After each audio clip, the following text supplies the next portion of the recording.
नमस्कार, मी Sanket Deshpande. Top news Marathi channel मध्ये आपलं स्वागत. एक नजर स्पीड न्यूज वर. उपमुख्यमंत्री सुनेत्रा पवार आज दिल्ली दौऱ्यावर. सुनेत्रा पवारांनी घेतली पंतप्रधान नरेंद्र मोदींची भेट. मुंबईच्या महापौर उपमहापौरांनी स्वीकारला पदभार. मुंबईच्या महापौरपदी भाजपच्या रितू तावडे तर उपमहापौरपदी शिवसेनेचे संजय घाडी. पदग्रहण समारंभावेळी मुख्यमंत्री देवेंद्र फडणवीस, उपमुख्यमंत्री एकनाथ शिंदे होते उपस्थित. पुण्याच्या नवनिर्वाचित महापौर मंजुषा नागपुरे व सभागृह नेते गणेश बिडकर यांनी घेतली महसूल मंत्री चंद्रशेखर बावनकुळे यांची भेट. चंद्रशेखर बावनकुळेंच्या शासकीय निवासस्थानी झाली भेट. पुण्याच्या विकासासंदर्भात चर्चा झाल्याची माहिती. खासदार नारायण राणे यांची प्रकृती बिघडली. मुंबईतील जसलोक रुग्णालयात नारायण राणे यांच्यावर उपचार सुरू. माजी आमदार राम सातपुते यांच्या हत्येचा कट रचला जात होता. ग्रामविकास व पंचायत राज मंत्री जयकुमार गोरे यांचा धक्कादायक दावा. जलजीवन मिशनचं काम अपूर्ण राहिल्यानं हिंगोली जिल्ह्यात पाणी टंचाईचं संकट. शिरसम येथील महिलांनी काढला जिल्हाधिकारी कार्यालयावर घागर मोर्चा. मुंबईत आजपासून सुवर्ण अध्याय लिहिला जाईल. भाजपचे माध्यम प्रमुख व नगरसेवक नवनाथ बन यांची प्रतिक्रिया.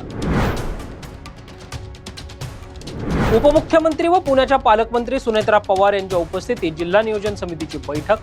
12 फेब्रुवारी रोजी विभागीय आयुक्त कार्यालयात बैठकीचं आयोजन. पुणे महानगरपालिका निवडणुकीत बंडखोरी करणाऱ्यांना भाजपचा दणका. 69 बंडखोरांचं भाजपकडून 6 वर्षांसाठी निलंबन. अमोल बालवडकर, संगीता ठोसर यांच्यासह 69 जणांचं निलंबन.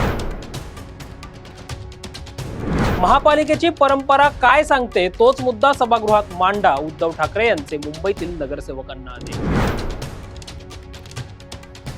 सुनेत्रा पवारांची इच्छा नसतानाही शपथविधी झाला. आमदार रोहित पवार यांची प्रतिक्रिया. मुंबईत मी सेवक म्हणून काम करणार. मुंबईच्या नवनिर्वाचित महापौर रितू तावडे यांची प्रतिक्रिया. राज्य विधिमंडळाचं अर्थसंकल्पीय अधिवेशन 23 फेब्रुवारी पासून 6 मार्च रोजी सादर होणार. राज्याचा अर्थसंकल्प 25 मार्च पर्यंत असणार विधिमंडळाचं अर्थसंकल्पीय अधिवेशन. भोसरी भूखंड गैरव्यवहार प्रकरणात एकनाथ खडसे यांना दिलासा. खडसेंच्या अजामीनपात्र वॉरंटला मुंबई उच्च न्यायालयाची स्थगिती. शरद पवार आणि त्यांच्या पक्षानं एनडीए मध्ये सामील व्हावं. केंद्रीय सामाजिक न्याय राज्यमंत्री रामदास आठवले यांची प्रतिक्रिया. तर टॉप न्यूज मराठीच्या टॉप स्पीड न्यूज मध्ये इथेच थांबूयात. ताज्या बातम्या आणि घडामोडींसाठी पाहत रहा टॉप न्यूज मराठी. आपला महाराष्ट्र, आपली बातमी. आता जोकासू एसटीपी या अत्याधुनिक जॅपनीज तंत्रज्ञानाने सुसज्ज, quick installation, energy efficient, noiseless blowers, low maintenance या आणि अशा वैशिष्ट्यांनी परिपूर्ण जोकासू एसटीपी तंत्रज्ञान प्रकल्प उभारणीपासून ते विक्री पश्चात समाधानकारक सेवा देणारी, भारताबरोबरच परदेशात देखील प्रकल्पांची यशस्वी उभारणी करणारी company Deccan water treatment private limited.